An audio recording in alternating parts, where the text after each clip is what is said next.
യൂസുഫ് നബി അലൈഹിസ്സലാമിനെ അവിടുന്ന് തന്റെ മണിയറക്കകത്തേക്ക് തോഴിമാരെ വിട്ട് വിളിക്കുകയാണ്. യൂസുഫ് നബി അലൈഹിസ്സലാം പടച്ചവനെ സുലൈഖയുടെ കൊട്ടാരത്തിന്റെ മണിയറക്കകത്തേക്ക് കടന്നു ചെന്നപ്പോ അല്ലാഹുവിന്റെ പരിശുദ്ധമായ ഖുർആൻ അവിടുന്ന് പറഞ്ഞു തരുന്നുണ്ട്. സുലൈഖ ബീവി റളിയല്ലാഹു തആല അൻഹ മഹാനായ യൂസുഫ് നബി അലൈഹിസ്സലാമിനെ അവിടുന്ന് കാണുമ്പോ യൂസുഫ് നബിയെ കീറിയെന്ന് പിടിക്കുകയാ. യൂസുഫ് നബിയോടുള്ള വല്ലാത്ത പ്രണയം കാരണം, സ്നേഹം കാരണം പടച്ചവനെ സുലൈഖ യൂസുഫ് നബിയെ കീറി പിടിക്കുകയാണ്. പരിശുദ്ധമായ ഖുർആൻ അവിടുന്ന് വിവരിച്ചു തരുന്നുണ്ട്. യൂസുഫ് നബി അലൈഹിസ്സലാമിനെ തന്റെ ശരീരത്തിലേക്ക് ചേർത്ത് പിടിച്ചിട്ട് സുലൈഖ എന്ന് പറയുന്ന രാജാവിന്റെ കൊട്ടാരത്തിലെ പെണ്ണുണ്ടല്ലോ, രാജകുമാരി അവിടുന്ന് യാചിക്കുന്ന യൂസുഫേ, എനിക്ക് നിന്നെ വല്ലാത്ത ഇഷ്ടമാണ് യൂസുഫ്, എനിക്ക് നിന്നോട് വല്ലാത്ത സ്നേഹമാണ്. യൂസുഫ് നബി അലൈഹിസ്സലാമിനോട് തന്റെ ആവശ്യം അവിടുന്ന് സുലൈഖ പറയുമ്പോ യൂസുഫ് നബി പറയുന്നു, സുലൈഖ എനിക്ക് പടച്ച റബ്ബിനെ വല്ലാത്ത പേടിയാ, എനിക്ക് അല്ലാഹുവിനെ വല്ലാത്ത പേടിയാ. പടച്ചവനെ യൂസുഫ് നബി ഇറങ്ങി ഓടുകയാണ്. സുലൈഖ യൂസുഫ് നബിയുടെ പുറകെ കടന്നു തന്നിട്ട് യൂസുഫ് നബി അലൈഹിസ്സലാമിനെ പിടിക്കുകയും തന്റെ കമീസ് കീറുകയും ധരിച്ചിരുന്ന വസ്ത്രം കീറുകയും ചെയ്യുകയാണ്. നമ്മളൊക്കെ ചരിത്രം പഠിച്ചവരാ. അവസാനം യൂസുഫ് നബി അലൈഹിസ്സലാം അതാ പടച്ചവനെ ജയിലിലായി. വർഷങ്ങൾ കഴിഞ്ഞു. യൂസുഫ് നബി അലൈഹിസ്സലാം ഈജിപ്തിന്റെ ഭരണാധികാരിയാവുകയാ. അല്ലാഹു സുബ്ഹാനഹു വ തആല ഈജിപ്ത് എന്ന് പറയുന്ന രാജ്യത്തിന്റെ അധികാരമുണ്ടല്ലോ മഹാനായ യൂസുഫ് നബി അലൈഹിസ്സലാമിന് കൊടുക്കുകയാണ്. പടച്ച റബ്ബേ, യൂസുഫ് നബി അലൈഹിസ്സലാം അവിടുന്ന് പിന്നീട് സുലൈഖയെ വിവാഹം കഴിക്കുകയാ. യൂസുഫ് നബി അലൈഹിസ്സലാമിനെ സുലൈഖ കയറി പിടിച്ചു. നമുക്ക് ചരിത്രം അറിയാം. അവസാനം യൂസുഫ് നബി അലൈഹിസ്സലാമിനെ ജയിലിലടച്ചു. അങ്ങനെ അവസാനം ഈജിപ്തിന്റെ ഭരണാധികാരിയായി. അങ്ങനെ യൂസുഫ് നബി സുലൈഖ ബീവി റളിയല്ലാഹു തആല അൻഹയെ വിവാഹം കഴിച്ചു. വിവാഹം കഴിച്ചു കഴിഞ്ഞപ്പോ സുലൈഖ മഹാനായ യൂസുഫ് നബി അലൈഹിസ്സലാമിനോട് വലിയ സ്നേഹം കാണിക്കുന്നില്ല. സുലൈഖ യൂസുഫ് നബി അലൈഹിസ്സലാമിനോട് വലിയ സ്നേഹം കാണിക്കുന്നില്ല. ആ സമയത്ത് യൂസുഫ് നബി അലൈഹിസ്സലാം ചോദിച്ചു, സുലൈഖ നിനക്ക് എന്തു പറ്റി? പെണ്ണുങ്ങൾ കേട്ടോ.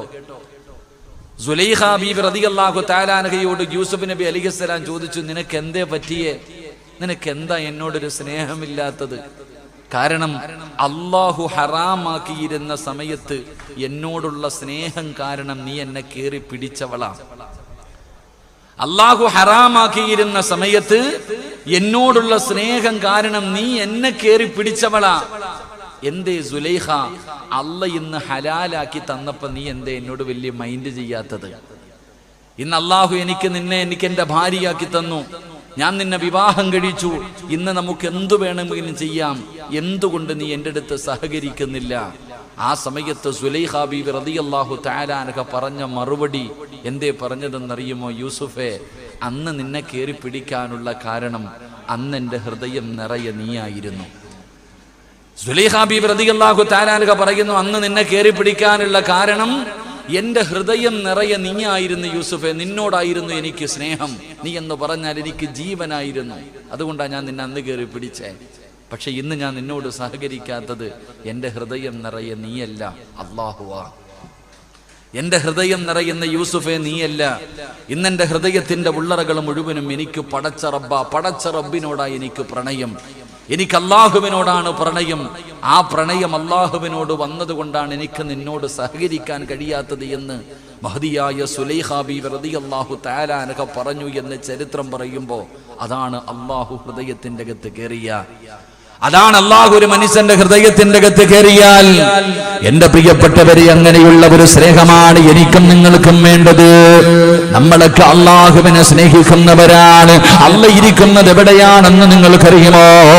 മഹാനായ ആദരവായ പ്രവാചകൻ നബി മുഹമ്മദ് മുസ്തഫ സല്ലല്ലാഹു അലൈഹി വസല്ലമ തങ്ങൾ അവിടുന്ന് പറയുകയാ, പ്രവാചകൻ അല്ലാഹുവിനെ കുറിച്ച് പറഞ്ഞു കൊടുക്കുമ്പോ ഒരു സ്വഹാബി ചോദിക്കുന്നു, നബിയേ യാ റസൂലല്ലാഹ്, അല്ലാഹുവിന്റെ നബിയേ അല്ലാഹു ഇരിക്കുന്നത് എവിടെയാണ് നബിയേ? അല്ലാഹു ഇരിക്കുന്നത് എവിടെയാണ്? പ്രവാചകൻ സ്വല്ലല്ലാഹു അലൈഹി വസല്ലമ തങ്ങൾ പറഞ്ഞു കൊടുക്കുന്നു, അല്ലാഹു ഇരിക്കുന്നത് അർശിലാ, അല്ലാഹു ഇരിക്കുന്നത് അർശിലാ. ഉടനെ സ്വഹാബത്ത് ചോദിക്കുന്നു, അയിന അർശുല്ലാഹ്, അല്ലാഹുവിന്റെ സിംഹാസനം ഇരിക്കുന്നത് എവിടെയാണ് നബിയേ? അല്ലാഹു ഇരിക്കുന്നത് സിംഹാസനത്തിലാണ്. എവിടെയാണ് സിംഹാസനം ഇരിക്കുന്നത്? അത് ആകാശത്തിലാണോ, ഭൂമിയിലാണോ, കടലിലാണോ, കരയിലാണോ, വെള്ളത്തിന്റെ അടിയിലാണോ, പണക്കാരന്റെ വീട്ടിലാണോ, പാവപ്പെട്ടവന്റെ വീട്ടിലാണോ? പടച്ചവനെ എവിടെയാണ് അല്ലാഹുവിന്റെ അർശ് ഇരിക്കുന്നതെന്ന് പ്രവാചകനോട് തന്റെ സ്വഹാബത്ത് ചോദിക്കുമ്പോ അല്ലാഹുവിന്റെ പ്രവാചകൻ എവിടെന്ന് പറയുന്ന സ്വഹാബ, അല്ലാഹുവിന്റെ അർശ് ഇരിക്കുന്ന സ്ഥലം എവിടെയെന്നറിയുമോ? സുലൈഖ പറഞ്ഞത് വെറുതെയല്ല, സുലൈഖ പറഞ്ഞത് വെറുതെയല്ല. യൂസുഫേ, എന്റെ ഹൃദയം മുഴുവനും പണ്ട് നീയായിരുന്നു, പക്ഷേ ഇന്ന് എന്റെ ഹൃദയത്തിന്റെ അകത്ത് നീയല്ല അല്ലയാ. അല്ലാഹുവിന്റെ പ്രവാചകൻ എവിടെന്ന് പറയുന്ന സ്വഹാബ, ഖൽബുൽ മുഅ്മിനി അർശുല്ലാഹ്, അല്ലാഹുവിന്റെ അർശ് ഇരിക്കുന്നത് ഒരു യഥാർത്ഥ വിശ്വാസികളുടെ ഹൃദയത്തിന്റെ അകത്താണ്, ഒരു മുസ്ലിമിന്റെ ഹൃദയത്തിന്റെ അകത്താണ് പടച്ചവന്റെ സിംഹാസനം ഇരിക്കുന്നതെന്ന് പ്രവാചകൻ എവിടെന്ന് പഠിപ്പിക്കുമ്പോ, എന്റെ പ്രിയപ്പെട്ടവരെ, അല്ലാഹു ഇഷ്ടപ്പെടുന്നവരാകണം, അല്ലാഹു സ്നേഹിക്കുന്നവരാകണം. നമ്മളൊക്കെ പടച്ചവനെ സ്നേഹിക്കുന്നവരാണ്.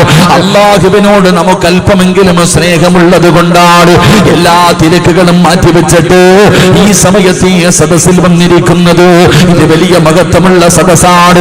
റോഡിലൂടെ എത്രയോ പേര് വെറുതെ നടക്കുന്നു, എത്രയോ പേര് വീടിനകത്തിരിക്കുന്നു, എത്രയോ പേര് വയത് കേൾക്കാമെന്നിട്ട് റോഡിൽ നിൽക്കുകയാണ്. പലർക്കും ഇതിനകത്ത് കയറിയിരിക്കാൻ സമയമില്ലല്ലോ. രോഗം പിടിച്ചവരിവിടെ ഇരിപ്പുണ്ട്, ഗർഭിണികളായ പെണ്ണുങ്ങൾ ഇരിപ്പുണ്ട്, പ്രായം ചെന്ന ഉമ്മമാരിരിക്കുന്നുണ്ട്. എന്തുകൊണ്ടാണ് നിങ്ങൾക്ക് ഇവിടെ ഇരിക്കാനുള്ള ഭാഗ്യം കിട്ടിയതെന്നറിയുമോ?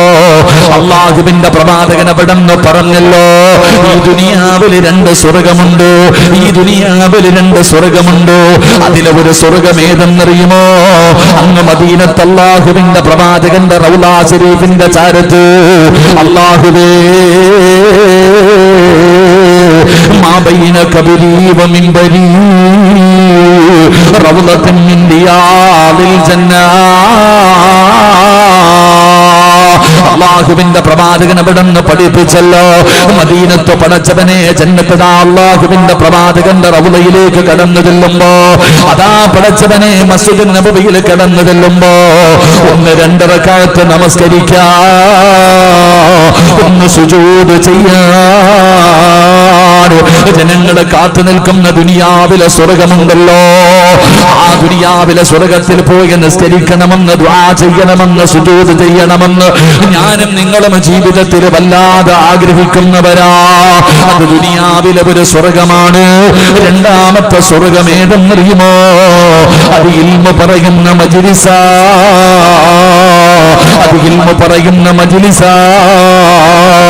പടച്ചവനെ സ്വർഗത്തിലിരിക്കാൻ അവസരം കിട്ടിയിട്ട് ഇല്ല ഉസ്താദേ, ഞാൻ എന്നതാ റോഡിലേ നിൽക്കൂ, ഞാൻ വെളിയിലേ നിൽക്കൂ, ഞാൻ വീട്ടിലിരുന്നേ കേൾക്കൂ. എന്റെ പ്രിയപ്പെട്ടവരെ, നിങ്ങൾ അങ്ങനെ ചെയ്യരുത്. ഇത് സ്വർഗമാണ്, ഇത് ദുനിയാവിലെ സ്വർഗമാണ്.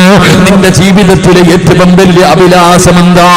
വയത് കേൾക്കാൻ കടന്നു വന്നിട്ട് റോഡിലെ കടയുടെ മുന്നിൽ കൂടി നിൽക്കുന്ന സഹോദരങ്ങളോട്, ഏ മനുഷ്യ, നിന്റെ ജീവിതത്തിലെ ഏറ്റവും വലിയ മോഹമെന്താ? സ്വർഗത്തിൽ പോകണമെന്നല്ലേ? അതിനല്ലേ നിസ്കരിക്കുന്നത്, അതിനല്ലേ ഖുർആൻ ഓതുന്നത്, അതിനല്ലേ സദഖ കൊടുക്കുന്നത്, അതിനല്ലേ ദിക്ർ പറയുന്നത്, അതിനു വേണ്ടിയല്ലേ നല്ല കാര്യങ്ങൾ ചെയ്യുന്നത്. പക്ഷേ നീ ഒന്ന് ചിന്തിച്ചു നോക്കൂ, കണ്ണിന്റെ മുന്നിൽ സ്വർഗം കാണിച്ചു തന്നിട്ട്, കണ്ണിന്റെ മുന്നിൽ സ്വർഗം കാണിച്ചു തന്നിട്ട് കേറിയിരിക്കാൻ മടിക്കുന്ന നിനക്കെങ്ങനാ അല്ലാഹുവിന്റെ സ്വർഗത്തിലേക്ക് കടന്നു പോകാൻ കഴിയുന്നത്? അതുകൊണ്ട് പടച്ചവനെ, അല്ലാഹു നമ്മളെ ഇഷ്ടപ്പെടുന്നുണ്ടോ? അല്ലാഹു നമ്മളെ ഇഷ്ടപ്പെടുന്നുണ്ടോ? അല്ലാഹു നമ്മളെ ഇഷ്ടപ്പെടുന്നത് കൊണ്ടാണ് പടച്ച റബ്ബ് ഇവിടെ ഇരിക്കാൻ അവസരം തന്നത്. അതുകൊണ്ട് പ്രിയപ്പെട്ട സഹോദരാ, അല്ലാഹു നമ്മളെ ഇഷ്ടപ്പെടണോ? അല്ലാഹുവിന്റെ സ്നേഹം ലഭിക്കണോ? അതോ വൺ സൈഡ് പ്രണയമാകണോ? എന്റെ പ്രിയപ്പെട്ടവരെ, അള്ളാഹു നമ്മളെ സ്നേഹിച്ചു കഴിഞ്ഞാൽ പിന്നെ എന്തിനാ നമ്മൾ പേടിക്കുന്നത്? എന്തിനാ പ്രയാസപ്പെടുന്നത്? നമ്മൾ ആരെയാണ് പേടിക്കേണ്ടത്? പഠിച്ചവനെ, അല്ല നമ്മുടെ കൂടെയുണ്ടല്ലോ, പിന്നെ എന്തിനാ നമ്മൾ പേടിക്കുന്നത്? അള്ളാഹുവിന്റെ പരിശുദ്ധമായ ഖുർആൻ പെടന്ന് പറഞ്ഞല്ലോ, വൈദാ സാലക ഇബാദി അന്നീ ഫഇന്നീ ഖരീബ് ഉജീബു ദഅവത്തദ്ദാഇ ഇദാ ദഅാനി ഫല്യസ്തജീബു ലീ. അള്ളാഹു നമ്മുടെ കണ്ണിന്റെ ഞരമ്പിനെക്കാൾ നമ്മുടെ കൂടെ അടുത്തിരിക്കുകയാ. അതുകൊണ്ട് എന്റെ പ്രിയപ്പെട്ടവരോട് പറയുകയാണ്, അള്ളാഹു നമ്മളെ ഇഷ്ടപ്പെടണോ? അള്ളാഹു നമ്മളെ സ്നേഹിക്കണോ? അള്ളാഹു ഇഷ്ടപ്പെടുന്ന അടിമയാകണോ? എന്റെ പ്രിയപ്പെട്ടവരെ, അവന്റെ ജീവിതത്തിൽ വേണ്ട ഗുണങ്ങൾ എന്താ? ആ മനുഷ്യന്റെ ജീവിതത്തിൽ വേണ്ട ഗുണങ്ങൾ എന്താ? എന്റെ പ്രിയപ്പെട്ടവരോട് പറയുന്ന ഈ പറയുന്ന ഗുണങ്ങളെന്നാണ് നിങ്ങളുടെ ജീവിതത്തിൽ ഉണ്ടായാ അല്ലാഹു നിങ്ങളെ സ്നേഹിക്കുകയാ. നിങ്ങളെ ഭർത്താവല്ല സ്നേഹിക്കുന്നത്, മക്കളല്ല സ്നേഹിക്കുന്നത്, കൂടപ്പറപ്പല്ല സ്നേഹിക്കുന്നത്. ഇവിടെ ആര് സ്നേഹിച്ചാലും എന്തെങ്കിലും ഒരു നേട്ടമില്ലാതെ ഒരുത്തനും സ്നേഹിക്കില്ല. അതാണാകട്ടെ പെണ്ണാകട്ടെ, നമ്മൾ ആരെങ്കിലും സ്നേഹിക്കണമെങ്കിൽ എന്തെങ്കിലും ഒരു പ്രയോജനമില്ലാതെ ഒരു മനുഷ്യനും നമ്മളെ സ്നേഹിക്കില്ല. ഭർത്താവ് പറയുന്ന ഉസ്താദ്, എന്റെ ഭാര്യയ്ക്ക് എന്നോട് സ്നേഹമില്ല, എന്റെ മക്കൾക്ക് എന്നോട് സ്നേഹമില്ല. പെണ്ണുങ്ങൾ പറയുന്ന ഉസ്താദേ, ഭർത്താവിനെന്നെ വേണ്ട, എന്നോട് വല്ലാത്ത വെറുപ്പാ. ഇതെന്ത് ജീവിതമാ ഉസ്താദേ? നിങ്ങളെ, നിന്റെ ഭർത്താവ് നിന്നെ സ്നേഹിച്ചില്ലെങ്കിലും അല്ലാഹു നിന്നെ സ്നേഹിക്കുന്നുണ്ടല്ലോ. എന്നെ ആരാ സ്നേഹിക്കുന്നതെന്നറിയുമോ? ഈ പ്രപഞ്ചം മുഴുവനും അടക്കി ഭരിക്കുന്ന രാജാതിരാജനായ മലിക്കുൽ ജബ്ബാറായ സർവാധിനാഥനായ സർവാധിപരനായ ഈ ലോകത്തിന്റെ അധിപനായ എന്റെയും നിന്റെയും റബ്ബുണ്ടല്ലോ. ആ റബ്ബുൽ ഇസ്സത്തായ പടച്ച റബ്ബ് നിന്നെ സ്നേഹിക്കുകയാ. അല്ലാഹു നിന്നെ സ്നേഹിക്കുകയാ. ആ സ്നേഹമല്ലേ നമുക്ക് വേണ്ടത്? ആ സ്നേഹമല്ലേ നമുക്ക് വേണ്ടത്? ആ സ്നേഹം കിട്ടാനുള്ള വഴിയെന്താ? ആ സ്നേഹം കിട്ടാനുള്ള വഴിയെന്താ? അല്ലാഹു നമുക്ക് പഠിക്കാൻ ഭാഗ്യം നൽകുമാറാകട്ടെ. അല്ലാഹു പഠിക്കാൻ നമുക്ക് ഭാഗ്യം നൽകി അനുഗ്രഹിക്കുമാറാകട്ടെ. എൻ്റെ പ്രിയപ്പെട്ട സഹോദരങ്ങളെ, അല്ലാഹു നമ്മളെ ഇഷ്ടപ്പെടണം. നമ്മൾ മാത്രം സ്നേഹിച്ചാ പോരാ. വൺ സൈഡ് പ്രണയമായിട്ട് ഇങ്ങനെ നടന്നാ പോരാ. ഞാൻ വഴുതിന് വരുന്നതിന് മുമ്പ് ഒരു ചെറുപ്പക്കാരനെ കണ്ടു. അവൻ പറഞ്ഞു, ഉസ്താദെ, എന്നെ ഒരു പെണ്ണ് തേച്ചിട്ട് പോയി. ഞാൻ പറഞ്ഞു, പോയാ പോകട്ടെ, അള്ളാഹുവിന് നല്ല ജീവിതം കൊടുക്കുമാറാകട്ടെ. ആമീൻ പറ. അള്ളാഹു ആമീൻ, നല്ലൊരു ജീവിതം കൊടുക്കുമാറാകട്ടെ. എത്രയോ പേരുണ്ട് ജീവിതത്തിൽ തേപ്പ് കിട്ടിയവർ, ഒരുപാട് പേരുണ്ട്. അതൊക്കെ പോട്ടെ, അള്ളാഹു വിധിച്ചിട്ടില്ല, അങ്ങനെ പറയാ. പടച്ച റബ്ബ് നിനക്ക് വിധിച്ചിട്ടില്ല. അള്ളാഹു നിങ്ങൾക്ക് സാലിഹത്തായ ഇണകളെ നൽകി അനുഗ്രഹിക്കുമാറാകട്ടെ. നഷ്ടപ്പെട്ടു പോയ താത്താമാരെ അള്ളാഹു നിങ്ങളുടെ ഭർത്താക്കന്മാരെ നന്നാക്കി തരുമാറാകട്ടെ. എൻ്റെ പ്രിയപ്പെട്ട സഹോദരങ്ങൾ, അതുകൊണ്ട് അള്ളാഹു നമ്മളെ സ്നേഹിക്കണം. അള്ളാഹു സ്നേഹിക്കുന്ന കൂട്ടത്തിൽ പെടുത്തുമാറാകട്ടെ. സ്നേഹിക്കണ്ടേ? പറ, സ്നേഹിക്കണോ വേണ്ടേ? പറ ചങ്ങാതിമാരെ, സ്നേഹിക്കണോ? അല്ല നമ്മളെ സ്നേഹിക്കണോ? അതോ ഭാര്യയും മക്കളും മാത്രം സ്നേഹിച്ചാൽ പോരല്ലോ? അള്ളാഹു നമ്മളെ സ്നേഹിക്കണമെങ്കിൽ എൻ്റെ പ്രിയപ്പെട്ടവരെ, അതിനു വേണ്ട ഒന്നാമത്തെ ഗുണമെന്താ? അള്ളാഹു നമുക്ക് പഠിക്കാൻ ഭാഗ്യം നൽകുമാറാകട്ടെ. അള്ളാഹുവിൻ്റെ പരിശുദ്ധമായ ഖുർആൻ എടുത്തു നോക്ക്. അള്ളാഹു നമ്മളോടൊരു കാര്യം പറയുന്നുണ്ട്. അള്ളാഹുവിൻ്റെ വിശുദ്ധമായ ഖുർആൻ എടുത്തു നോക്ക്, നമുക്ക് പഠിക്കാം. അള്ളാഹു ഇഷ്ടപ്പെടുന്ന ഒന്നാമത്തെ വിഭാഗമാരാ? അള്ളാഹു ഇഷ്ടപ്പെടുന്ന ഒന്നാമത്തെ വിഭാഗമാരാ? എന്റെ പ്രിയപ്പെട്ട സഹോദരങ്ങളെ, സഹോദരിമാരെ, അള്ളാഹുവിന്റെ പരിശുദ്ധമായ ഖുർആൻ പറയുകയാ. അള്ളാന്റെ ഖുർആൻ പറയുന്നു, ഫബിമാ റഹ്മത്തിൻ മിനല്ലാഹി ലിന്ത ലഹും വലൗ കുന്തുന ഫല്ലൂ. അള്ളാഹുവിന്റെ പരിശുദ്ധമായ ഖുർആൻ എവിടെന്ന് പറയുകയാണ്, അള്ളാഹു ഇഷ്ടപ്പെടുന്ന ഒന്നാമത്തെ മനുഷ്യനാരെന്നറിയുമോ? ഈ സദസ്സിലിരിക്കുന്ന ആണുങ്ങളിലും പെണ്ണുങ്ങളിലും ഒരാൾ അള്ളാഹുവിന് വല്ലാത്ത ഇഷ്ടമാണ്. അള്ളാഹു സ്നേഹിക്കുന്ന ഒരു മനുഷ്യനുണ്ട്. അവനാരെന്നറിയുമോ? അള്ളാന്റെ ഖുർആൻ പറയുകയാ, ഫൈദാ അസംതും ഫതവക്കൽ അലല്ലാഹ് ഇന്നല്ലാഹ യുഹിബ്ബുൽ മുതവക്കിലീൻ. അല്ലാഹു ഇഷ്ടപ്പെടുന്ന ഒരു വിഭാഗത്തെ കുറിച്ച് അല്ലാഹു തന്നെ പറയുകയാ. പരിശുദ്ധമായ ഖുർആൻ പറയുകയാ, ഫൈദാ അസംതും ഫതവക്കൽ അലല്ലാഹ് ഇന്നല്ലാഹ യുഹിബ്ബുൽ മുതവക്കിലീൻ. അല്ലാഹു ഇഷ്ടപ്പെടുന്ന ഒരു വിഭാഗമാരെന്നറിയുമോ? അല്ലാഹുവേ, അവന്റെ കാര്യങ്ങൾ മുഴുവനും അല്ലാഹുവിൽ പരമേൽപ്പിക്കുന്നവരുണ്ടല്ലോ. അവന്റെ ജീവിതത്തിലെ പ്രയാസമാകട്ടെ, ദുഃഖമാകട്ടെ, ദുരിതമാകട്ടെ, വേദനയാകട്ടെ, കടമാകട്ടെ, രോഗമാകട്ടെ, മനസമാധാനമാകട്ടെ, അവന്റെ ജീവിതത്തിൽ എന്ത് പ്രയാസമുണ്ടായാലും പ്രതിസന്ധി ഉണ്ടായാലും അവന്റെ കാര്യങ്ങൾ മുഴുവനും ആരെയാണ് ഏൽപ്പിക്കുന്നത്? ഈ പ്രപഞ്ചത്തിന്റെ അധിപനായ പടച്ച റബ്ബിനോട്. തവക്കൽതു അലല്ലാഹ് എന്ന് പറയുന്നവനുണ്ടല്ലോ. ഈ ലോകത്തിന്റെ അധിപനായ അല്ലാഹ് അവനെ ഇഷ്ടപ്പെടുന്നു എന്ന് വിശുദ്ധമായ ഖുർആൻ. അള്ളാന്റെ ഖുർആൻ പറയുകയാ, ആരാണോ തവക്കൽതു അലല്ലാഹ് എന്ന് പറയുന്നത് അവനെ അള്ളാഹു ഇഷ്ടപ്പെടുന്നു എന്ന് അള്ളാഹുവിന്റെ വിശുദ്ധ ഖുർആൻ. അള്ളാഹു ഈമാൻ നൽകുമാറാകട്ടെ, അള്ളാഹു ഈമാൻ നൽകുമാറാകട്ടെ. എന്തു പറയുന്നവനെ? ഉറക്കെ പറഞ്ഞാതി. എന്തു പറയുന്നവനെ? എന്തു പറയുന്നവനെ? ഒന്ന് പറഞ്ഞ് തവക്കൽതു അലല്ലാഹ്. എന്താ ഈ തവക്കൽതു അലല്ലാഹ് എന്ന് പറഞ്ഞ? ചിലരുടെ വീടിന്റെ മുന്നിൽ എഴുതി വെച്ചിട്ടുണ്ട് തവക്കൽതു അലല്ലാഹ്, റൂമിനകത്ത് എഴുതി വെച്ചിട്ടുണ്ട് തവക്കൽതു അലല്ലാഹ്, ചില വണ്ടിയുടെ പേര് തന്നെ തവക്കൽതു അലല്ലാഹ്. എന്താ തവക്കൽതു അലല്ലാഹ് എന്ന് പറഞ്ഞ? നമ്മൾ മനസ്സിലാക്കണം എന്താണ് തവക്കൽതു അലല്ലാഹ്. പറയാറുണ്ട് ചിലര്, അതിന്റെ അർത്ഥം എന്താന്ന് പോലും ആ പാവത്തിന് അറിയില്ല.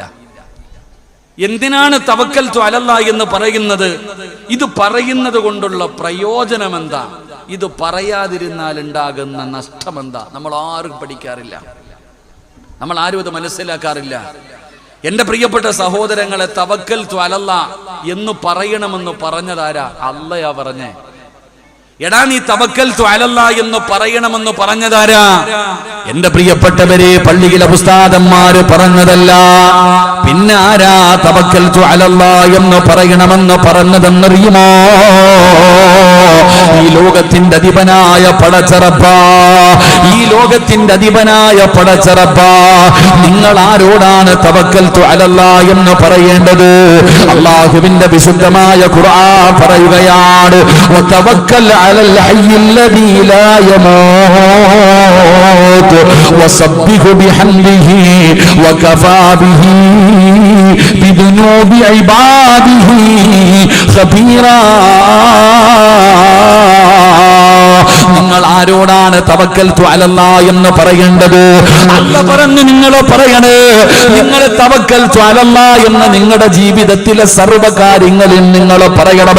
അത് വീട് വെക്കാനിറങ്ങിയാൽ, കച്ചവടത്തിനിറങ്ങിയാൽ, പടച്ചവനെ ജോലിക്ക് പോയാൽ, കടയിലേക്ക് പോയാൽ, വാഹനത്തിൽ കയറിയാൽ, മക്കളെ സ്കൂളിൽ വിട്ടാൽ, റോഡിലിറങ്ങിയാൽ, ഏത് കാര്യത്തിനും നിങ്ങൾ പറയണം, ബിസ്മില്ലാഹി തവക്കൽതു അലല്ലാഹ്.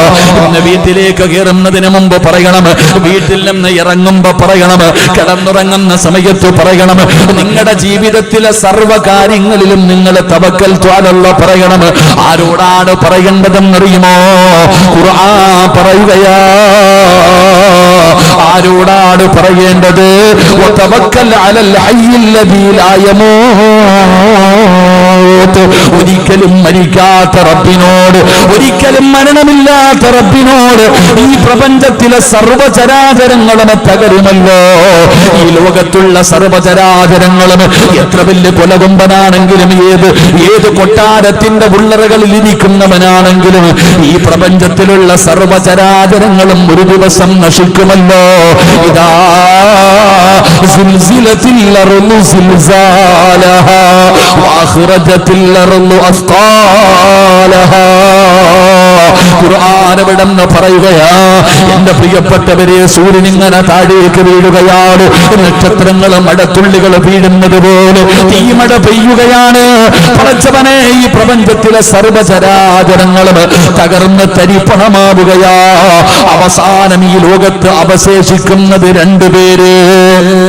ഈ ലോകത്ത് അവശേഷിക്കുന്നത് രണ്ടു പേരേ ഉള്ളൂ. ഒന്ന് മലക്കുൽ മൗത്ത് അസ്റായീൽ, പിന്നെ ഈ പ്രപഞ്ചത്തിന്റെ അധിപനായ അല്ലാഹ്. അങ്ങനെ രണ്ടുപേര് മാത്രമാണ് അവശേഷിക്കുന്നത്. അല്ലാഹു ചോദിക്കുന്നു, അസ്റായീലേ, ഇനി ആരാ പോകേണ്ടത്? ഇനി ആരാ പോകേണ്ടത്? അല്ലാഹുവേ, ഞാനാണ് പടച്ചവനെ, ഞാനാണ് പടച്ചവനെ. അസ്റായീലും അങ്ങനെ മരിക്കുകയാ. അല്ലാഹു മാത്രമല്ലേ ഈ ദുനിയാവിലുള്ളൂ. ഈ പ്രപഞ്ചത്തിൽ മരണമില്ലാതെ ഇരിക്കുന്ന ഏക വ്യക്തി അല്ലാഹുവാ. അതുകൊണ്ട് നിന്റെ കാര്യങ്ങൾ ഏൽപ്പിക്കേണ്ടത് ആ പടച്ച റബ്ബിനെയാണ്. ആ റബ്ബിന്റെ കയ്യിലാണ് നിന്റെ കാര്യങ്ങൾ ഏൽപ്പിക്കേണ്ടത്. ഇത് അല്ലാഹുവിന്റെ ഖുർആൻ പറയുകയാ. ഒരിക്കലും മരണം ബാധിക്കാത്തവനായ, എന്നും എന്നും ജീവിച്ചിരിക്കുന്നവനായ പടച്ച റബ്ബിനെയാണ് നീ നിന്റെ കാര്യങ്ങൾ ഏൽപ്പിക്കേണ്ടത്. എന്നിട്ട് ഖുർആൻ പറയുകയാ, അല്ലാഹു ലാ ഇലാഹ ഇല്ലാ ഹുവ വഅലല്ലാഹി ഫൽയതവക്കലിൽ മുതവക്കൽ. അതാ ഖുർആൻ അവിടെന്ന് പറയുകയാ, വഅലല്ലാഹി ഫൽയതവക്കലിൽ മുഅ്മിനൂൻ. ഖുർആൻ മറ്റൊരു ഭാഗത്ത് പടച്ച റബ്ബിനെ പരമേൽപ്പിക്കുന്നതിനെ കുറിച്ച് പറയുകയാ. അല്ലാഹുവിന്റെ ഖുർആൻ അവിടെന്ന് മറ്റൊരു ഭാഗത്ത് പറയുകയാ, വമൻ യതവക്കൽ അലല്ലാഹ് ഫഇന്നല്ലാഹ അസീസുൻ ഹകീം. പരിശുദ്ധമായ ഖുർആൻ അവിടുന്ന് പരച്ചവനോട് പരമേൽപ്പിക്കുന്നതിനെ കുറിച്ച് അവിടുന്ന് പറഞ്ഞു തരികയാ. എന്റെ പ്രിയപ്പെട്ടവരെ, ഖുർആൻ പറയുകയാ, ഖുൽ ഹസ്ബിയല്ലാഹ് അലൈഹി യതവക്കലിൽ മുതവക്കിലൂൻ. ഖുർആനിന്റെ ഒരുപാട് ഭാഗങ്ങളിൽ പടച്ച റബ്ബ് തവക്കൽതു അലല്ലാഹ് പറയുന്നതിനെ കുറിച്ച് പറഞ്ഞു തരികയാ. എന്റെ പ്രിയപ്പെട്ടവരെ, ഖുർആനിൽ മാത്രമല്ല, മഹാനായ നബി മുഹമ്മദ് മുസ്തഫ സല്ലല്ലാഹു അലൈഹി വസല്ലമ തങ്ങൾ പറയുകയാണ്, അല്ലാഹുവിന്റെ പ്രവാചകനും നമുക്ക് പഠിപ്പിച്ചു തരുന്നുണ്ട്. എന്റെ പ്രിയപ്പെട്ടവരെ, പ്രവാചകന്മാരുടെ ചരിത്രങ്ങൾ എടുത്തു നോക്കൂ. പ്രവാചകന്മാരുടെ ചരിത്രങ്ങൾ എടുത്തു നോക്കൂ. എല്ലാ പ്രവാചകന്മാരും അല്ലാഹുവിലേക്ക് അവരുടെ കാര്യങ്ങൾ പരമേൽപ്പിച്ചവരാ. അതുകൊണ്ട് ഖുർആൻ നമ്മളോട് പറഞ്ഞു തരികയാ, നിങ്ങളുടെ കാര്യങ്ങൾ നിങ്ങൾ അല്ലാഹുവിനെ പരമേൽപ്പിക്കണേ. ജീവിതത്തിൽ തവക്കൽതു അലല്ലാഹ്, അത് വീട്ടിൽ എഴുതി വെക്കാറുള്ളതല്ല. അത് പടച്ചവനെ വാഹനത്തിൽ എഴുതി വെക്കാറുള്ളതല്ല. അത് നിന്റെ വാഹനത്തിന്റെ പേരാക്കാനുള്ളതല്ല. അത് പറയാറുള്ളതാ. അത് പറയാറുള്ളതാ. എപ്പോഴാണ് പറയേണ്ടതെന്നറിയുമോ? പറഞ്ഞാ കിട്ടുന്ന പ്രതിഫലമറിയുമോ? പറയാതിരുന്ന വരുന്ന നഷ്ടമെന്തെന്നറിയുമോ? നീ പറയുന്ന വാക്കിന്റെ അർത്ഥമെന്തെന്നറിയുമോ? അല്ലാഹു പഠിക്കാൻ ഭാഗ്യം നൽകുമാറാകട്ടെ. എന്റെ പ്രിയപ്പെട്ടവരെ, നമ്മളൊക്കെ പറയാറുണ്ട് തവക്കൽതു അലല്ലാഹ്. അല്ലാഹു പറയാൻ ഭാഗ്യം തരുമാറാകട്ടെ. അല്ലാഹു പറയാൻ ഭാഗ്യം തരുമാറാകട്ടെ. എന്റെ പ്രിയപ്പെട്ട സഹോദരങ്ങളെ, തവക്കൽതു അലല്ലാഹ് എന്ന് പറയുന്നത് നമ്മുടെ നാവിന്റെ തുമ്പിൽ എപ്പോഴും വേണം. ഏത് കാര്യം പറയുമ്പോഴും ബിസ്മില്ലാഹി തവക്കൽതു അലല്ലാഹ്. വീട് വെക്കാൻ ഇറങ്ങാ, തവക്കൽതു അലല്ലാഹ്. മക്കളെ കെട്ടിക്കാൻ ഇറങ്ങാ, തവക്കൽതു അലല്ലാഹ്. കച്ചവടത്തിന് പോകുന്നു, തവക്കൽതു അലല്ലാഹ്. ബിസിനസ് തുടങ്ങുന്നു, തവക്കൽതു അലല്ലാഹ്. സ്കൂളിൽ പോകുന്നു, തവക്കൽതു അലല്ലാഹ്. റോഡിൽ ഇറങ്ങുന്നു, തവക്കൽതു അലല്ലാഹ്. എല്ലാ വിഷയത്തിലും തവക്കൽതു അലല്ലാഹ്. അല്ലാഹു നമുക്ക് ഈമാൻ നൽകുമാറാകട്ടെ. ഉറക്കപ്പുറ അല്ലാഹു ഈമാൻ നൽകുമാറാകട്ടെ. ഇത് പറഞ്ഞാൽ കിട്ടുന്ന പ്രതിഫലം എന്താ? ഇത് ചുമ്മാതിങ്ങനെ തവക്കൽതു അലല്ലാഹ് തവക്കൽതു അലല്ലാഹ് എന്ന് സ്റ്റിക്കർ ഒട്ടിക്കാനുള്ളതല്ല. ഇതൊരു മനുഷ്യൻ പറഞ്ഞാൽ ആ മനുഷ്യന് കിട്ടുന്ന പ്രതിഫലം എന്താ? ഇനിയെങ്കിലും പഠിച്ചു വെച്ചോ. അല്ലാഹു നമുക്ക് ഭാഗ്യം തരുമാറാകട്ടെ. ഒന്നാമത്തെ പ്രതിഫലം, ആരാണോ തവക്കൽതു അലല്ലാഹ് എന്ന് പറയുന്നത് അവനെ അല്ലാഹു ഇഷ്ടപ്പെടുമെന്ന് നബി മുഹമ്മദ് മുസ്തഫ സല്ലല്ലാഹു അലൈഹി വസല്ലമ തങ്ങൾ പറയുകയാ. എന്റെ പ്രിയപ്പെട്ടവരെ, ആരാണോ തവക്കൽതു അലല്ലാഹ് എന്ന് പറയുന്നത് ആ മനുഷ്യനെ ഈ പ്രപഞ്ചത്തിന്റെ അധിപനായ പടച്ച റബ്ബുണ്ടല്ലോ, അവൻ അല്ലാഹു അവനെ വല്ലാതെ ഇഷ്ടപ്പെടുകയാ. അല്ലാഹു ഒരു മനുഷ്യനെ ഇഷ്ടപ്പെടുകയാ. അല്ലാഹു ഇഷ്ടപ്പെട്ട് കഴിഞ്ഞാൽ ഒരാളെ അല്ല ഇഷ്ടപ്പെട്ട് കഴിഞ്ഞാ പടച്ചവനെ പിന്നെ അവന് രക്ഷപ്പെട്ടല്ലോ. അവന് യാതൊരു പേടിയും വേണ്ടല്ലോ, അവന് യാതൊരു പ്രയാസവും വേണ്ടല്ലോ. ഒരു മനുഷ്യന്റെ ഹൃദയത്തിന്റെ അകത്ത് അല്ല കയറി കഴിഞ്ഞാൽ മഹാനായ ഖലീലുല്ലാഹി ഇബ്രാഹിം നബി അലൈഹിസ്സലാം, ഇബ്രാഹിം നബി അലൈഹിസ്സലാമിന്റെ ചരിത്രം അറിയുമല്ലോ. പിന്നെ വല്ലാത്ത ഒരു ഈമാനാണ്, പിന്നെ വല്ലാത്ത ഒരു ധൈര്യമാണ്. പടച്ചവനെ അവന്റെ കയ്യും കണ്ണും കാലുമെല്ലാം അല്ലാഹു ആകുകയാ. എന്റെ പ്രിയപ്പെട്ടവരെ, ഇബ്രാഹിം നബിയുടെ ചരിത്രം അറിയുമോ? വിഗ്രഹങ്ങളെ തകർത്തതിന്റെ പേരിൽ മദ്രസയിൽ പഠിച്ചിട്ടുണ്ടല്ലോ. ഇബ്രാഹിം നബി അലൈഹിസ്സലാമിനെ നമ്രൂദിന്റെ അനുയായികൾ വന്ന് പിടിച്ചു കെട്ടുകയാണ്. ഇബ്രാഹിം എന്ന് പറയുന്ന ചെറുപ്പക്കാരന് പ്രവാചകനായിട്ടില്ല. പടച്ചവനെ അവിടെ നിന്ന് പിടിച്ചു കെട്ടുകയാണ്. ഇബ്രാഹിം നബി അലൈഹിസ്സലാമിനെ അവിടെ നിന്ന് കൊണ്ടുപോവുകയാ. എന്നിട്ട് എല്ലാവരും കൂടെ തീരുമാനിച്ചു ഇബ്രാഹിമിനൊരു വലിയ ശിക്ഷ കൊടുക്കണം, എല്ലാവർക്കും മാതൃകയാകുന്ന രീതിയിലുള്ള ഒരു ശിക്ഷ കൊടുക്കണം. ഇബ്രാഹിം നബിക്ക് അവർ കൊടുത്ത ശിക്ഷ എന്തെന്നറിയുമോ? അല്ലാഹുവേ പ്രബോധനമായിട്ട് ഇബ്രാഹിം നബി ഇറങ്ങിയപ്പോ, വിഗ്രഹങ്ങളെ തകർത്ത് കളഞ്ഞപ്പോ ഇബ്രാഹിം നബിയെ കൊല്ലുന്നതിന് വേണ്ടി അവർ തീരുമാനിച്ചത് എന്തെന്നറിയുമോ? ഒരു വലിയ ഒരു കുടിയെടുക്കുകയാണ്, ഒരു ഭയാനകമായ ഒരു വലിയ കുടിയെടുക്കുകയാണ്. എന്നിട്ട് ആ കുടിക്കകത്ത് മുഴുവനും വിറകിട്ട് തീ നിറയ്ക്കുകയാ. ഒരു ഭയാനകമായ തീക്കുണ്ടാരമുണ്ടാക്കുകയാണ്, ഒരു ഭയാനകമായ തീക്കുണ്ടാരമുണ്ടാക്കുകയാണ്. അല്ലാ, ചരിത്രം പറയുകയാ, ഒരാൾക്ക് പോലും അതിന്റെ അടുത്തേക്ക് പോലും പോകാൻ കഴിയുന്നില്ല. ആകാശത്തിലൂടെ പറന്നു പോകുന്ന പറവകൾ പോലും ആ തീയുടെ മുകളിലൂടെ പറന്നു പോകുമ്പോ ചൂട് സഹിക്കാൻ കഴിയാതെ കരിഞ്ഞു വീഴുകയാ. അത്രയും ഭയാനകമായ ഒരു തീക്കുണ്ടാരമുണ്ടാക്കി മഹാനായ ഇബ്രാഹിം നബി അലൈഹിസ്സലാമിനെ ഇടാറ്.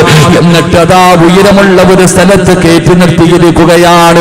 ഇബ്രാഹിം നബിയുടെ കൈകാലുകൾ കെട്ടി എന്നിട്ടൊരു അമ്പ് തയ്യാറാക്കുകയാണ്. ആ തീയിലേക്ക് ഇബ്രാഹിം നബിയെ ഇടാൻ ഒരമ്പും ബില്ലും തയ്യാറാക്കി ഇബ്രാഹിം നബിയെ കെട്ടി നിർത്തിയിരിക്കുകയാണ്.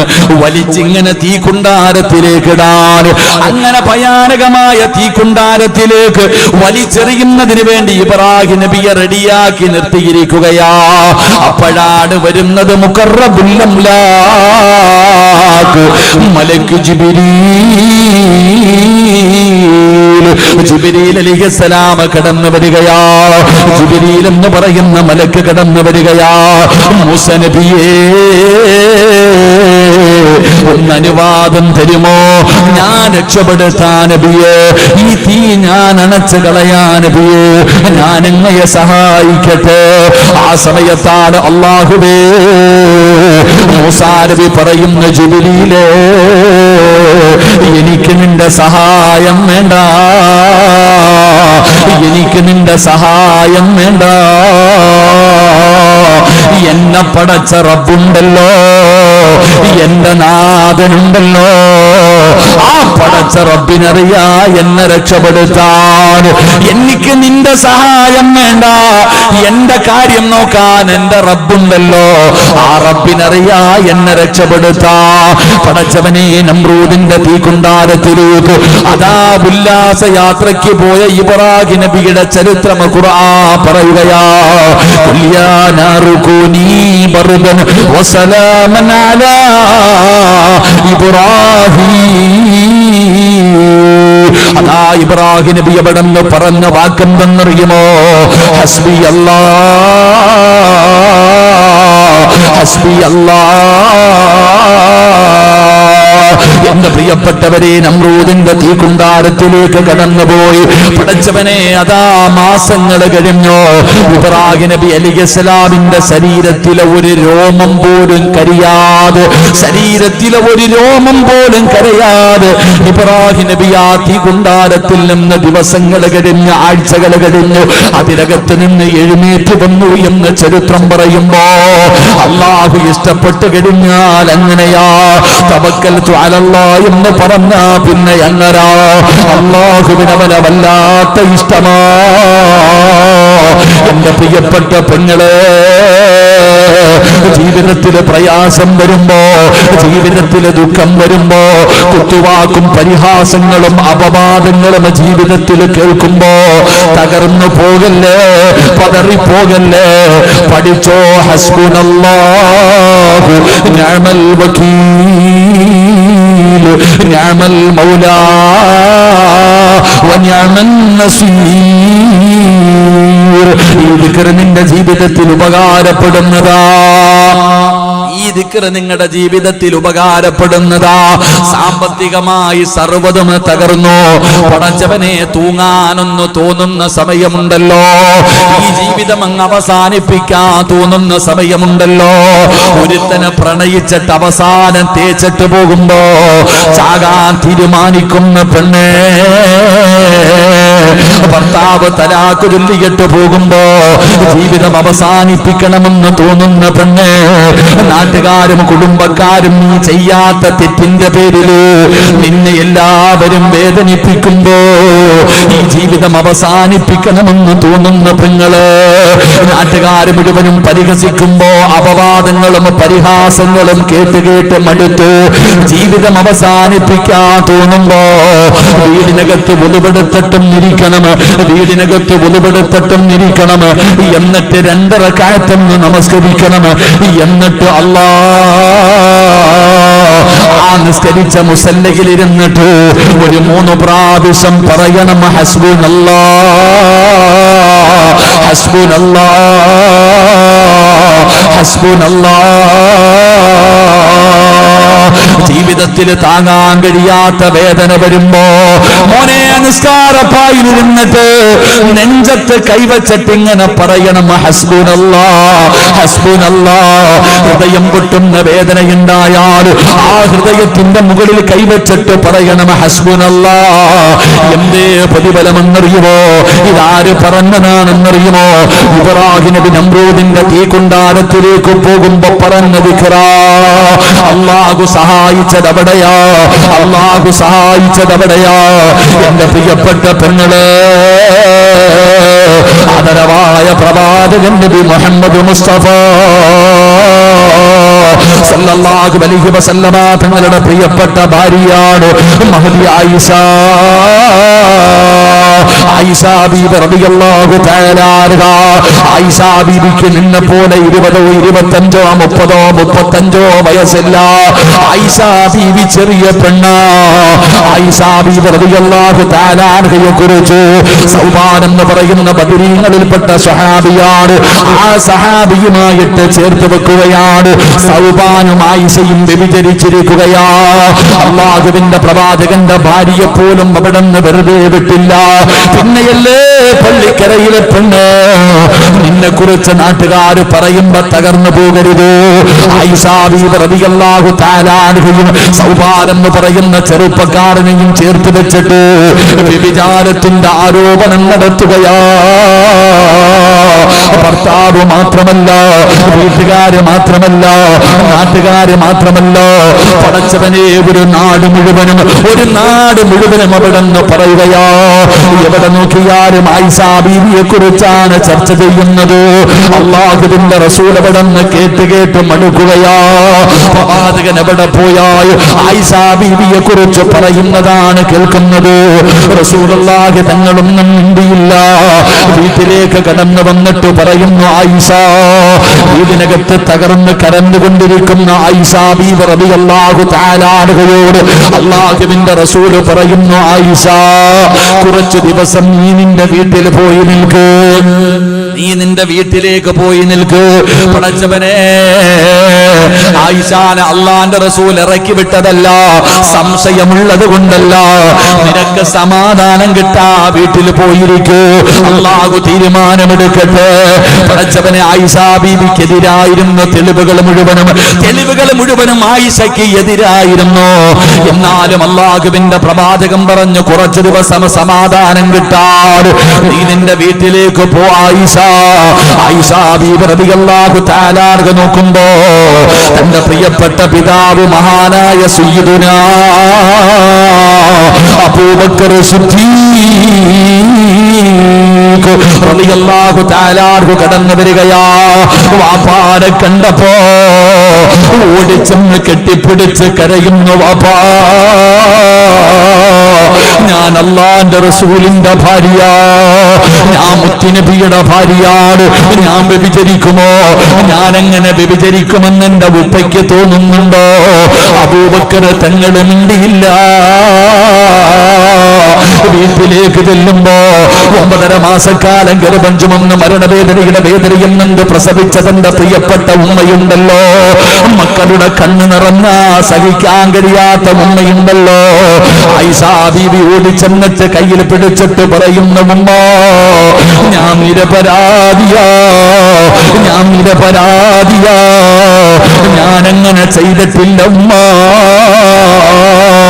ആയിഷയോട് ഉമ്മ പറയുന്ന, മോളെ ആയിഷ, തെളിവുകൾ മുഴുവനും നിനക്കെതിരാ. തകർന്നു പോയി ആയിഷ, തകർന്നു പോയി ആയിഷ. ആ പെണ്ണുണ്ടല്ലോ, ആ ചെറിയ പ്രായക്കാരിയായ ആയിഷ ബീവി ഉണ്ടല്ലോ, വീടിനകത്തേക്ക് കേറി പെണ്ണേ നരമ്പ് മുറിച്ചില്ല, തൂങ്ങാൻ തയ്യാറായില്ല, തോക്കാൻ തയ്യാറായില്ല.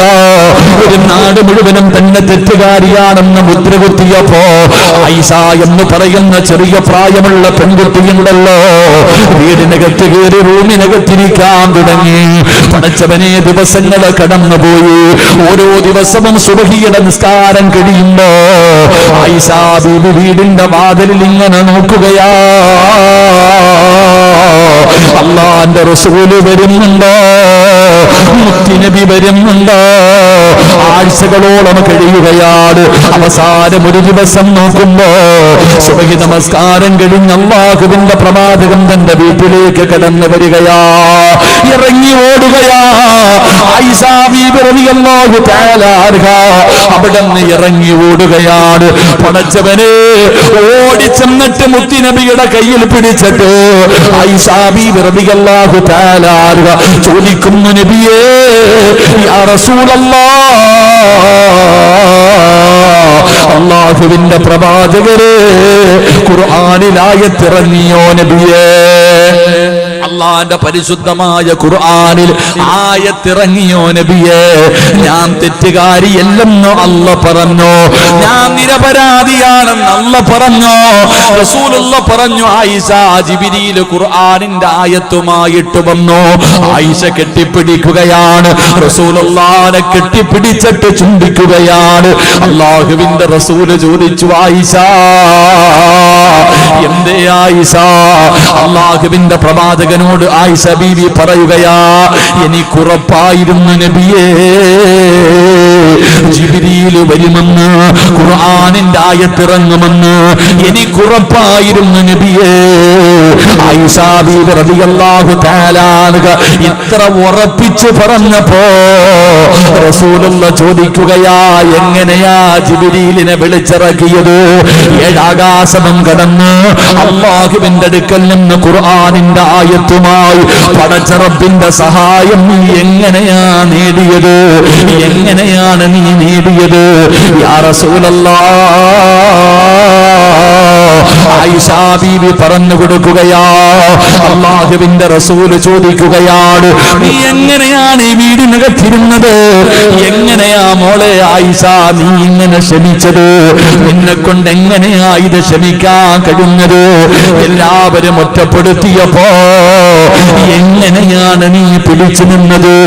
ആ സമയത്താണ് ആയിഷ ബീവി പറയുന്നു, യാ റസൂലല്ലാഹ്, നിസ്കാരപ്പായിരുന്നിട്ട് ഞാൻ പറഞ്ഞത് ഒരേ ഒരു ദിക്റാണ് നബിയേ.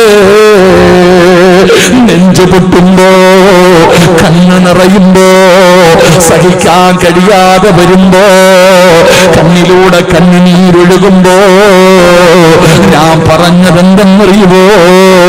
ഹസ്ബുനല്ലാഹ്, ഹസ്ബുനല്ലാഹ്, എനിക്കല്ല മതി, എനിക്കല്ല മതി. ആയിഷ ബീവി റളിയല്ലാഹു തആല അൻഹ നിസ്കാരപ്പായിൽ ഇരുന്നിട്ട് പറഞ്ഞത്, ഹസ്ബുനല്ലാഹു നിഅമൽ വകീൽ, നിഅമൽ മൗലാ വനിഅമൻ നസീർ. പറഞ്ഞത് ഈ ദിക്റായിരുന്നു, പറഞ്ഞത് ഈ ദിക്റായിരുന്നു.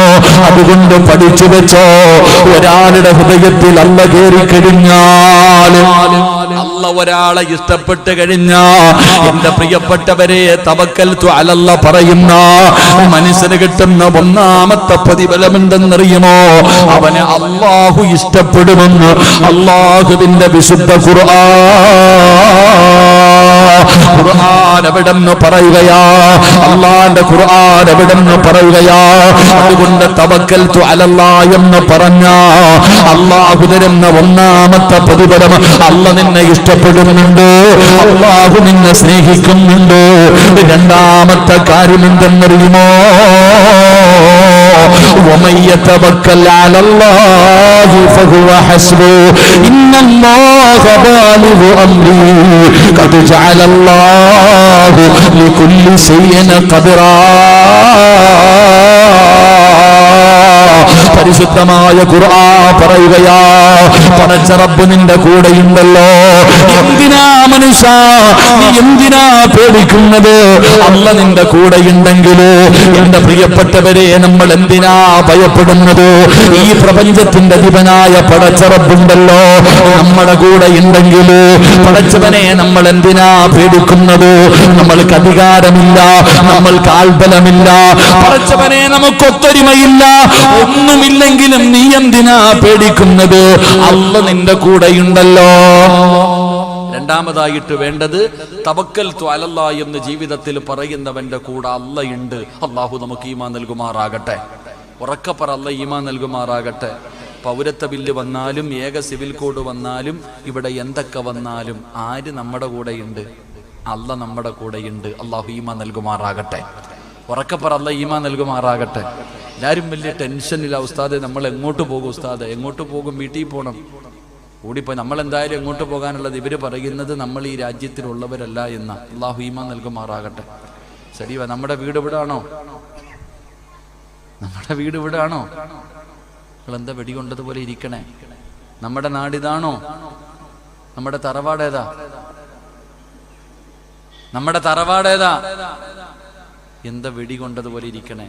പറ ചങ്ങാതി, നിന്റെ ഉപ്പുപ്പ ആയ ആദൻ നബി എവിടാ ജീവിച്ചേ? ആദൻ നബി എവിടാ ജീവിച്ചേ? എന്തിങ്ങനെ എന്നെ നോക്കണേ? ആദൻ നബി എവിടാ ജീവിച്ചേ? ഉമ്മുമ്മയല്ലേ ഹവ്വാ റളിയല്ലാഹു തആല അൻഹ. അപ്പൊ ഉപ്പുപ്പായി ഉമ്മുമ്മായി എവിടാ ജീവിച്ചത്? ഞാൻ എന്റെ വല്ലം പറ മനുഷ്യ, എവിടാ ജീവിച്ചേ? സ്വർഗത്തിൽ ഇല്ലേ? പറ, സ്വർഗത്തിലല്ലേ? നമ്മുടെ തറവാട് അതല്ലേ? അങ്ങോട്ട് പോകേണ്ടവരാ നമ്മൾ. അള്ളാഹു ഈമാൻ നൽകുമാറാകട്ടെ. നമ്മളിവിടെ പേടിയാ ഉസ്താദെ, എല്ലാം പോവല്ലോ ഉസ്താദെ, എന്ത് ഈ ഉസ്താദെ, 2 നില വീട് പണിതിട്ടുണ്ട്, ഏക്കർ കണക്കിന് ജാഗയുണ്ട്, ഇതൊക്കെ കളഞ്ഞിട്ട് എവിടെ പോവാനാ? വലിയ ബേജാറ്. അള്ളാഹു നമുക്ക് ഈമാൻ നൽകുമാറാകട്ടെ.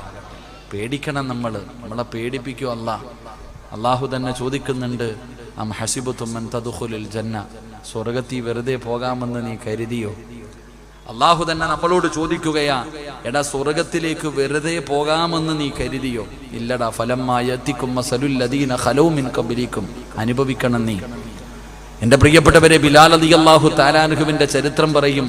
മരുഭൂമിയിൽ മലർത്തിക്കിടത്തിയിട്ട് കരിമ്പാറയെടുത്ത് നെഞ്ചത്ത് വെച്ചിട്ട് ചാട്ടവാറ് കൊണ്ട് തല്ലി ചതയ്ക്കുമ്പോഴും കുടിക്കാൻ വെള്ളമോ കഴിക്കാൻ ഭക്ഷണമോ കൊടുക്കാതെ ഇവിടെ കിടന്ന് കാഫിറായിട്ട് ചാകടാ എന്ന് പറഞ്ഞ് ബിലാല് തങ്ങളെ തല്ലിച്ചതയ്ക്കുമ്പോൾ വെള്ളത്തിന് വേണ്ടി യാചിച്ചപ്പം ഒട്ടകത്തിൻ്റെ മൂത്രമെടുത്തുകൊണ്ടുവന്ന് ബിലാല് തങ്ങളുടെ മുഖത്തെ കുഴിക്കുമ്പോഴും ബിലാല് തങ്ങൾ വിളിച്ചു പറഞ്ഞത് അല്ലാഹു അഹദ്, അല്ലാഹു അഹദ്.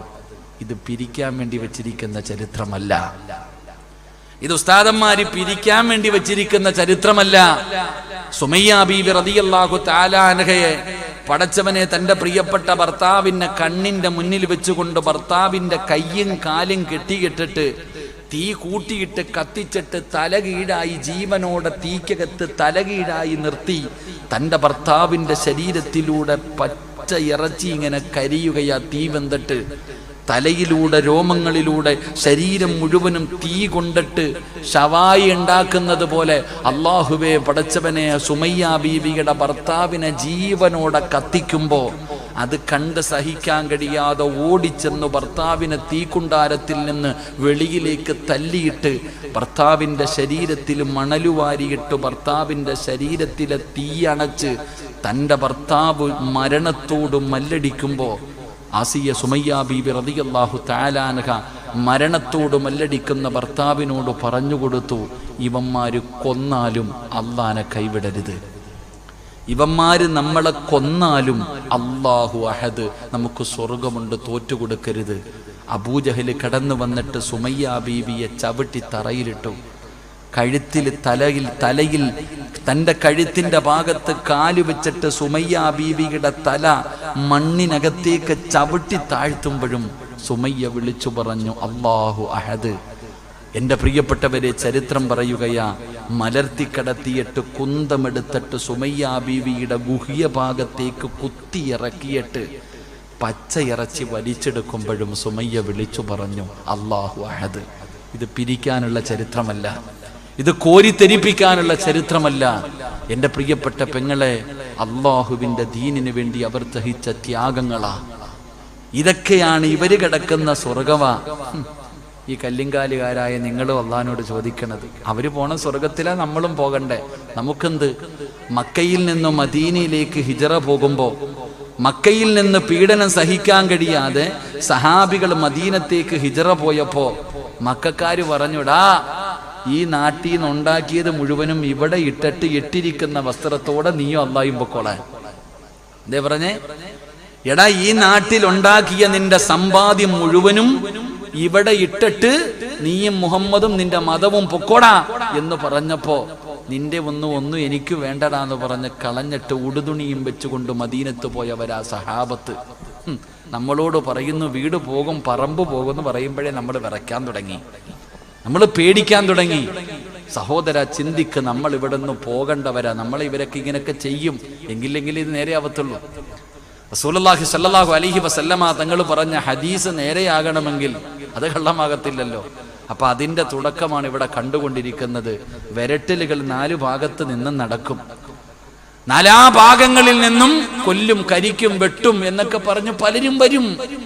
നമ്മൾ എന്ത് ചെയ്യരുത്? പേടിക്കരുത്. നമ്മളിങ്ങനെ ഓലപ്പടക്കങ്ങളൊക്കെ കാണിക്കുമ്പോഴേ വരണ്ടു തുടങ്ങിയ ഇനി അമുട്ടൊക്കെ വരുമ്പോ എന്ത് ചെയ്യും സഹോദര? ഇനി വലുതൊക്കെ വരാനുള്ളതല്ലേ ഉള്ളൂ. എൻ്റെ പൊന്നാര സഹോദരങ്ങളെ, നിങ്ങൾ അല്ലാഹ് ആരാന്ന് മനസ്സിലാക്ക്. പേടിച്ചോടല്ലേ, കയ്യാലി വിറയ്ക്കല്ലേ. നിങ്ങൾ അല്ലാഹ് ആരാന്ന് മനസ്സിലാക്ക്. മഹാനായ ആദരവായ പ്രവാചകൻ നബി മുഹമ്മദ് മുസ്തഫ സല്ലല്ലാഹു അലൈഹി വസല്ലമ തങ്ങള് മദീനയിലേക്ക് ഹിജറ പോകുകയാണെന്നറിഞ്ഞപ്പോ ശത്രുക്കൾ മുഴുവനും വാളുവെടുത്തു കൊണ്ടുവന്നിട്ട് മുത്തി നബിയുടെ വീട് വളഞ്ഞു. ഇറങ്ങുമ്പോ വെട്ടിക്കൊന്നേക്കണം. ആരാണോ കാണുന്നത് അപ്പൊ തന്നെ വെട്ടിക്കൊള്ളണം. എല്ലാവരും വാള് പിടിച്ചുകൊണ്ട് പ്രവാചകന്റെ വീട് വളഞ്ഞിരിക്കുകയാ. വീടിനകത്താണെങ്കിൽ അള്ളാഹുവിന്റെ പ്രവാചകൻ സല്ലല്ലാഹു അലൈഹി വസല്ലമ തങ്ങളും മഹാനായ അലി ഇബ്നു അബീ താലിബ് റളിയല്ലാഹു തആല അൻഹു. മുത്തി നബി ചോദിച്ചു, അലിയാര് തങ്ങളോട് ചോദിച്ചു, നീ ഇവിടെ കിടക്കോ? അലിയാര് തങ്ങളോട് ചോദിച്ചു, നീ ഇവിടെ കിടക്കോ? അലിയാര് തങ്ങളുടെ ധൈര്യം പഠിക്കേണ്ടത്. ഞാൻ ഇവിടെ കിടക്കും നബി, എനിക്കെന്താ? അള്ളാന്റെ റസൂൽ സല്ലല്ലാഹു അലൈഹി വസല്ലമ തങ്ങൾ കടന്ന സ്ഥലത്ത് അലിയാര് തങ്ങളെ കിടത്തി. പ്രവാചകൻ യാത്രയ്ക്ക് വേണ്ടി തയ്യാറായപ്പോ അല്ലാഹ് ആരാന്ന് പഠിക്കണം മുസ്ലിം ആദ്യം. നിനക്ക് ഇതുവരെ അല്ലാഹ് തിരിഞ്ഞിട്ടില്ല. അല്ലാഹ് ആരാണെന്ന് നീ പഠിക്ക്. മുഖറബുൽ അംലാഖു മലക്ക് ജിബ്രീൽ അലൈഹിസ്സലാം ഇറങ്ങി വന്നിട്ട് അള്ളാഹുവിന്റെ പ്രവാചകൻ സല്ലല്ലാഹു അലൈഹി വസല്ലമ തങ്ങളോട് പറഞ്ഞു കൊടുത്തു, നബിയെ, യാത്രയ്ക്ക് വേണ്ടി ഇറങ്ങുമ്പോ ഒരു പിടി മണ്ണ് വാരണം. കയ്യിൽ ഒരു പിടി മണ്ണ് വാരിയിട്ട് അള്ളാഹുവിന്റെ പരിശുദ്ധമായ ഖുർആനിൽ സൂറത്തു യാസീൻ വജഅൽനാ മിൻ ബൈനി ഐദീഹിം സ്വദ്ദ ഖുർആൻ പറയുന്നു. മുത്തി നബിയോട് പറഞ്ഞു, നബിയെ, യാസീനിലെ ഈ ആയത്ത് ഓതണം, എന്നിട്ട് മണ്ണിലൂതിയിട്ട് വാതില് തുറക്കണം, ഒറ്റ ഏറെറിയണം, ഇറങ്ങിപ്പൊക്കോണം. അള്ളാഹു ഈമാൻ നൽകുമാറാകട്ടെ.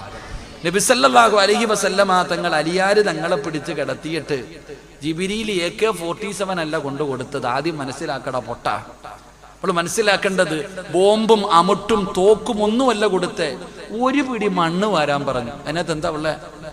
ഒരു പിടി മണ്ണ് വാരിയിട്ട് ഖുർആനിലെ യാസീനിലെ ഒരു ആയത്ത് ഓതണം. വാതിൽ തുറന്നെറിയണം, എന്നിട്ട് അവന്റെ കണ്ണിന്റെ മുന്നിൽ കൂടെ ഇറങ്ങിപ്പോകാനാ പറഞ്ഞത്. അള്ളാഹുവിന്റെ റസൂല് പോയില്ലേ, അള്ളാഹ് ഈമാൻ നൽകുമാറാകട്ടെ. ആ വധം മനസ്സിലാക്കണം, ഇതാ അള്ളാഹ്, ഇതാണ് അള്ളാഹ്.